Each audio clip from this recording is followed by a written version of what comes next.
ଗଙ୍ଗା ବୋଇଲେ ଥିବେ, ଗାଙ୍ଗୀ ବୋଇଲେ ବାରାଣାସୀପୁର ଚାଲିଯିବେ। ମହାଭାରତ ତଥା ଅନ୍ୟାନ୍ୟ ପୁରାଣ ଅନୁସାରେ ଶାନ୍ତନୁ ଥିଲେ ହସ୍ତିନାପୁରର ରାଜା, ଯିଏକି ଭୀଷ୍ମ ବା ଦେବବ୍ରତଙ୍କ ପିତା ତଥା କୁରୁ ପାଣ୍ଡବ ମାନଙ୍କ ପ୍ରପିତାମହ ଥିଲେ। ସେ ଭରତ ଗୋତ୍ର ତଥା ଚନ୍ଦ୍ରବଂଶଜ ଥିଲେ। ସେ ତାଙ୍କ ପିତା ରାଜା ପ୍ରଦୀପଙ୍କ ତୃତୀୟ ପୁତ୍ର ଥିଲେ। ଶାନ୍ତନୁଙ୍କ ପ୍ରଥମ ଅଗ୍ରଜ ଦେବାପି କୁଷ୍ଠ ରୋଗାକ୍ରାନ୍ତ ହୋଇ ରାଜ୍ୟ ଉତ୍ତରାଧିକାରୀର ତ୍ୟାଗ କରି ସନ୍ନ୍ୟାସୀ ହୋଇଥିଲେ। ମଧ୍ୟମ ଅଗ୍ରଜ ବହ୍ନିକ ପିତୃଦେଶ ତ୍ୟାଗ କରି ମାତୃଜ ଦେଶ ବଲ୍ଲର ରାଜା ହୋଇଥିଲେ। ତେଣୁ ଶାନ୍ତନୁ ହସ୍ତିନାପୁର ରାଜତ୍ୱ ପ୍ରାପ୍ତ ହୋଇଥିଲେ। ଶାନ୍ତନୁ ତାଙ୍କ ପୂର୍ବଜନ୍ମରେ ଇକ୍ଷ୍ୱାକୁ ବଂଶର ଜଣେ ପ୍ରତାପଶାଳୀ ରାଜା ଥିଲେ ଏବଂ ତାଙ୍କ ନାମ ଥିଲା ମହାଭୀଷ। ସେ ତାଙ୍କ ପୁଣ୍ୟ ଓ ଯଜ୍ଞ ବଳରେ ସ୍ୱର୍ଗ ପ୍ରାପ୍ତି ହୋଇଥିଲେ। ଥରେ ବ୍ରହ୍ମାଙ୍କ ଏକ ଦେବସଭାରେ ଅନେକ ଦେବଗଣ ଏକତ୍ରିତ ହୋଇଥିଲେ, ଯେଉଁଥିରେ ଦେବୀ ଗଙ୍ଗା ତଥା ମହାଭୀଷ ମଧ୍ୟ ଥିଲେ। ହଠାତ୍ ପବନରେ ଦେବୀ ଗଙ୍ଗାଙ୍କ ବସ୍ତ୍ର ଉଡ଼ି ଯାଇଥିଲା।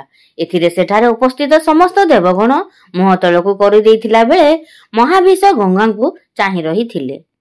ତାଙ୍କର ଅମାନବୀୟ ଆଚରଣରେ ବ୍ରହ୍ମା କ୍ଷୁବ୍ଧ ହୋଇଲେ ତାଙ୍କୁ ଓ ଦେବୀ ଗଙ୍ଗାଙ୍କୁ ମର୍ତ୍ତ୍ୟରେ ଜନ୍ମ ନେବାକୁ ଅଭିଶାପ ଦେଇଥିଲେ।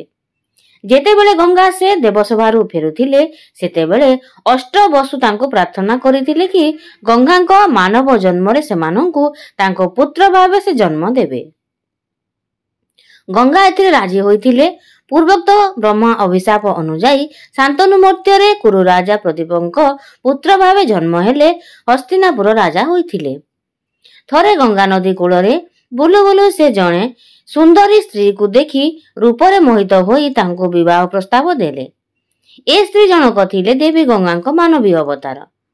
ଗଙ୍ଗା ଏ ପ୍ରସ୍ତାବରେ ରାଜି ହୋଇଥିଲେ, କିନ୍ତୁ ସେ ଶାନ୍ତନୁଙ୍କ ନିକଟରେ ସର୍ତ୍ତ ରଖିଥିଲେ କି ସେ ତାଙ୍କର ପରିଚୟ କେବେ ଦେବେ ନାହିଁ ତଥା ସେ ଯାହା ବି କରିବେ ଶାନ୍ତନୁ ସେଥିରେ କୌଣସି ପ୍ରଶ୍ନ ପଚାରିବେ ନାହିଁ। ଯେଉଁଦିନ ଏ ସର୍ତ୍ତ ଭଙ୍ଗ ହେବ ସେ ଶାନ୍ତନୁକୁ ତ୍ୟାଗ କରି ଚାଲିଯିବେ। ଏ ସର୍ତ୍ତରେ ଶାନ୍ତନୁ ରାଜି ହୋଇଥିଲେ ଏବଂ ମାନବୀ ଗଙ୍ଗାଙ୍କୁ ବିବାହ କରି ସୁଖରେ କାଳାତିପାତ କରିଥିଲେ।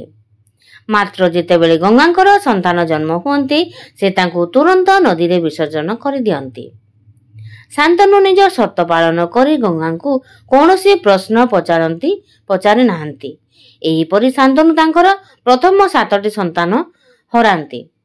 ଏହି ସନ୍ତାନମାନେ ଥିଲେ ଅଷ୍ଟବସୁ ମାନବ ମଧ୍ୟରୁ ପ୍ରଥମ 7 ବସୁ। ସେମାନେ ସବୁ ତାଙ୍କ ପୂର୍ବକର୍ମ ଯୋଗୁଁ ଅଭିଶାପ ପାଇ ମର୍ତ୍ତ୍ୟରେ ଜନ୍ମ ହେବାର ଥିଲା। ଯେତେବେଳେ ଗଙ୍ଗା ତାଙ୍କର ଅଷ୍ଟମ ପୁତ୍ରକୁ ନଦୀରେ ବିସର୍ଜନ କରିବାକୁ ଉଦ୍ୟତ ହୁଅନ୍ତି, ସେତେବେଳେ ଶାନ୍ତନୁ ତାଙ୍କୁ ଅଟକାଇଥିଲେ।